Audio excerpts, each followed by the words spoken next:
Bienvenue à vos nouvelles électriques. Vous voulez tout savoir sur l'actualité internationale? Voici vos animateurs Marie-Josée et Francis. Bonjour tout le monde et bienvenue sur vos nouvelles électriques. Semaine 9. Aujourd'hui, on veut remercier les gens parce qu'il y a eu plus de 3000 vues sur notre Facebook, le Petit Couple électrique, dans les 7 derniers jours. C'est vraiment le fun. Oui, on vous remercie d'être allé le consulter ou peut-être même de l'avoir partagé aux gens que vous connaissez. Alors, pour les gens qui ne le savent pas, on a un concours actuellement. Marie-Josée, veux-tu expliquer un petit peu comment ça fonctionne? Oui, certaines personnes nous ont suivis tout au long de notre voyage de la Côte-Nord l'été dernier où on avait commencé juste pour le plaisir un petit concours photo qui a pris beaucoup plus d'ampleur à laquelle on s'attendait. Mais préparez-vous parce que dans les 5-6 prochains jours, du moins, vous allez avoir un autre concours photo. Donc, un peu le même principe que cet été. Votez pour votre photo préférée, puis on va annoncer le gagnant à la fin de notre séjour. Puis bien sûr, le perdant aura une petite conséquence. Et on se rappelle que pour la Côte-Nord, c'est moi qui avais perdu le concours. Alors, manquez pas ça sur les réseaux sociaux du Petit Couple électrique. Oui. Pour cette première nouvelle-là, je m'excuse à l'avance de ma prononciation, puis je vais même me tourner un petit peu vers mon écran pour être sûr de vous prononcer le nom comme il faut. Donc, c'est la Suzuki Jiangnan. Oh, ton chinois est bon, ton chinois est très bon. Alors, s'il y a des gens qui veulent nous corriger, n'hésitez surtout pas. C'est une voiture qui est disparue pendant la pandémie. Puis je pense qu'on aurait pu la laisser porter disparue. T'aimes pas le modèle, je pense, hein? C'est laid! C'est quand même un petit modèle, c'est intéressant. C'est une voiture qui nous a quittés pendant la pandémie. L'article qu'on a lu n'expliquait pas si c'était à cause que, il y avait moins de ventes, etc.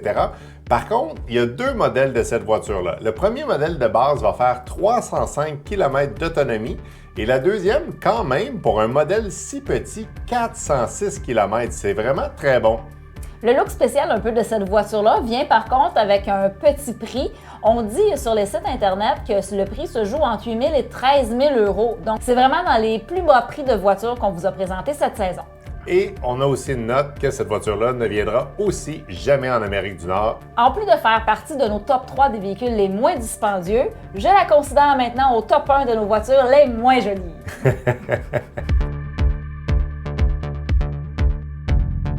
On reste dans le domaine de l'automobile, mais cette fois-ci du côté du vol des véhicules automobiles. Oui, une compagnie a inventé une boîte. On connaît aussi les cages de Faraday, mais là, c'est une boîte de Faraday parce qu'on sait que les voleurs ont détecté, en tout cas, ont trouvé une façon de voler vos voitures.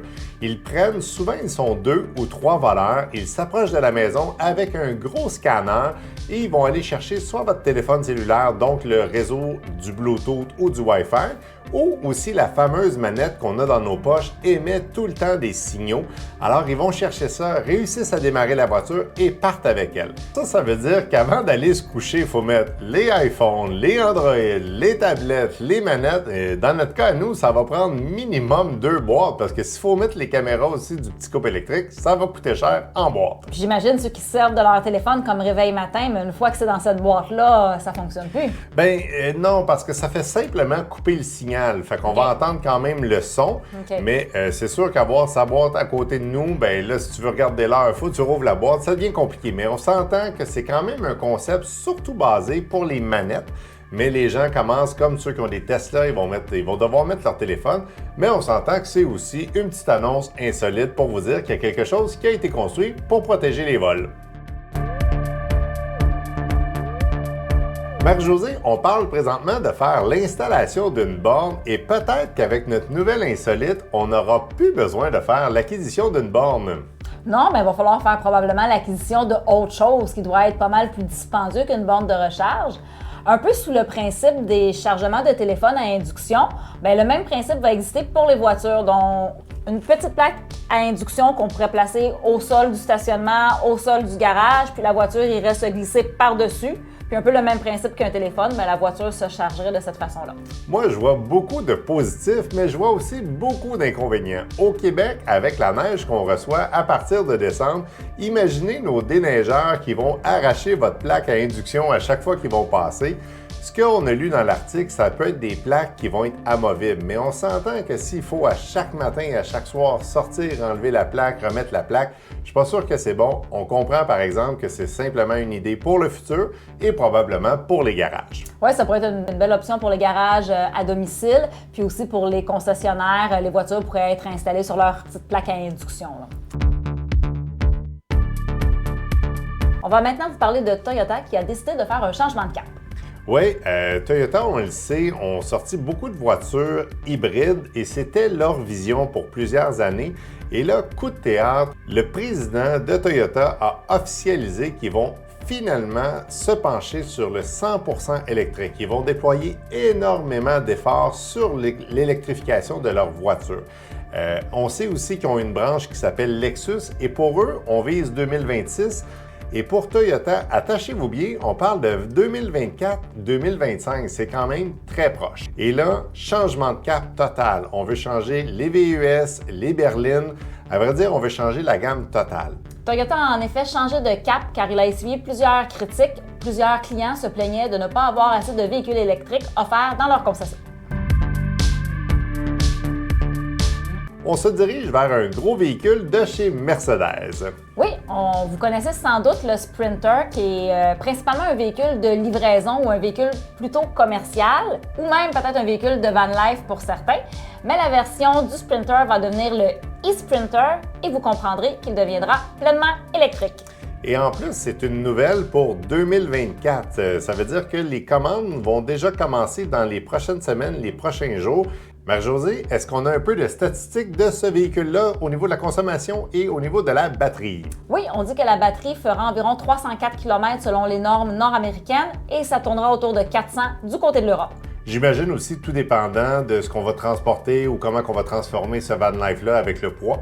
Oui, probablement l'usage qu'on en fait va venir jouer dans le kilométrage, mais aussi la météo nord-américaine qui est peut-être parfois plus capricieuse que celle de l'Europe. On parlerait-tu de nos moins 30 degrés? On pourrait parler de nos moins 30 degrés. Ça fait longtemps qu'on n'a pas parlé de Tesla, donc on va vous en parler aujourd'hui, puis ça touche même les autres électromobilistes de d'autres marques concurrentes. Oh oui, Elon Musk actuellement doit avoir beaucoup de mauvais mots parce que pour avoir accès à 1 milliard de dollars du gouvernement américain en subvention, M. Elon Musk doit changer la totalité de ses superchargeurs pour qu'ils soient compatibles à tous les véhicules. Alors, on s'est souvent questionné si ça allait se produire parce qu'il y a eu quand même beaucoup d'ouvertures, nous, de notre côté au Québec, de superchargeurs au Québec, et il n'y a encore pas les deux connecteurs. Il y a seulement que le connecteur Tesla, il n'y a pas encore le CCS Combo. Mais là, avec cette nouvelle-là, j'ai comme un feeling qu'Elon va changer son fusil d'épaule. On verra bien ce que cette nouvelle-là va nous apporter dans le futur. C'est au tour de Toyota, Marie-Josée, d'avoir des petits problèmes? Oui, Toyota rappelle environ 16 000 RAV4 Prime, qui est leur RAV4 hybride rechargeable. Ouais, il semble avoir un problème qui est quand même un petit peu farfelu, c'est que le véhicule arrête n'importe quand. Moi, j'appelle ça, je trouve pas ça farfelu comme problème, je trouve ça un peu inquiétant, là. Ouais, mais il faut pas oublier que quand c'est des rappels, c'est peut-être 1 ou 2 véhicules qui s'est arrivé et ils prennent pas de chance. On sait que Toyota, en plus, veut vraiment pas avoir d'ennui. Mais c'est vraiment dommage parce que 16 000 véhicules rappelés, ça va prendre un petit peu de temps et on ne sait pas encore c'est quoi la modification. Il y a des rumeurs qui disent que c'est un correctif au niveau de l'ordinateur et d'autres disent que ça serait une pièce mécanique. Et si c'est une pièce mécanique, oh là là, on s'attend à des délais probablement majeurs. On a-tu plus d'informations sur le problème réel de ce qui se passe? Oui, on a de l'information là-dessus, puis ça nous touche vraiment ici en Amérique du Nord parce que le problème se produit en temps froid. Le problème arrive quand on utilise le mode EV, qu'on roule et qu'on enfonce rapidement la pédale de l'accélérateur. Bien là, le moteur peut s'arrêter pour nous faire vraiment ralentir très rapidement. Donc, ça peut être dangereux si on se retrouve sur les autoroutes, par exemple, qu'on a plusieurs conducteurs en arrière de nous. Et on veut rassurer nos abonnés actuellement, c'est que les gens qui ont le problème ou que leur véhicule a le problème devraient déjà avoir reçu une note. Et si vous n'avez pas reçu de note et vous êtes inquiet, vous pouvez toujours appeler votre concessionnaire. Il va être en mesure de vous répondre si vous devez passer au rappel ou non. La mode ces temps-ci est décidément au pick-up. Oh que oui! Volkswagen se lance dans la course au pick-up pour un hybride rechargeable. C'est vraiment une nouvelle fraîche. Avant, on n'avait même pas prévu en parler, puis à la dernière minute, c'est sorti. On s'est dit, mais pourquoi ne pas l'en mentionner? Parce qu'on vous a parlé de F-150, on vous a parlé du Ram, et pourquoi pas celui-là? Il n'y a aucune information sur l'autonomie. On se doute probablement que tous les hybrides rechargeables, ça joue entre 50 et 60 km entièrement électriques. Mais nous, on pense que c'est une gamme qui s'attaque à un très gros joueur parce que Volkswagen a déjà eu des petites camionnettes, mais ça n'a jamais été leur grande force. Puis ici, on parle plus d'un pick-up, d'un petit pick-up, un peu plus comme le Maverick de Ford que le F-150. On s'en va directement chez Renault avec un autre véhicule hybride. Oui, Renault avait un monospace, une minivan appelée Espace. Puis étant donné que les minivans, c'est moins à la mode que c'était, donc l'Espace va devenir plutôt un SUV 7 passagers hybride. Donc, on n'a vraiment pas d'informations. On va le garder sur notre liste à vérifier pour les prochaines semaines, prochains mois. On va vous donner plus de nouvelles plus tard. Alors, on arrive à notre section commentaires, une des sections qui est la plus écoutée et la plus vue actuellement selon les statistiques de notre YouTube Studio. Et bientôt, on va rajouter les commentaires Facebook parce qu'on s'est fait dire que ça serait le fun aussi d'avoir les commentaires Facebook. Alors, si vous voulez faire partie de nos commentaires, allez là et on n'a aucune limite. Vous pouvez nous dire tout ce que vous voulez. Restez poli. Ah oui, restez poli, ça c'est important. Et bien sûr, n'oubliez pas de vous abonner à notre chaîne, ça nous fait toujours plaisir d'avoir des nouveaux abonnés. Et on vous dit à la prochaine. Bonjour tout le monde et bienvenue sur vos nouvelles électriques. Semaine 9, ça, tu fais toujours ton chiffre. Ah oui. Semaine 9. Oh yes, ça veut dire qu'on approche encore de plus en plus de la semaine 10. À une semaine de 10. Non, c'est nul. Mais je comprends que tu n'en achèterais pas. Non, c'est pas du tout dans mes goûts. Donc, c'est vraiment dans les plus bas prix de voitures là, qu'on vous Cette voiture-là ne viendra aussi jamais en Amérique du Nord et en Amérique du Sud et jamais en Amérique pantoute. Elle ne viendra pas en Amérique. Cette boîte-là ferait en sorte de protéger tous les signaux. Ça veut dire qu'avant de se coucher, il faut mettre les téléphones, les iPads, Qu'est-ce que j'ai fait? Toyota, selon les branches qu'on entend, serait 2024-2025, ce qui est une bonne nouvelle pour l'électrification des transports. Toi, t'entends selon les branches, pas sous les branches. C'est selon les branches qui disent on commence. Okay. On se dirige vers Mercedes-Benz et le e-Sprint. C'est le Sprinter. Ouais. OK.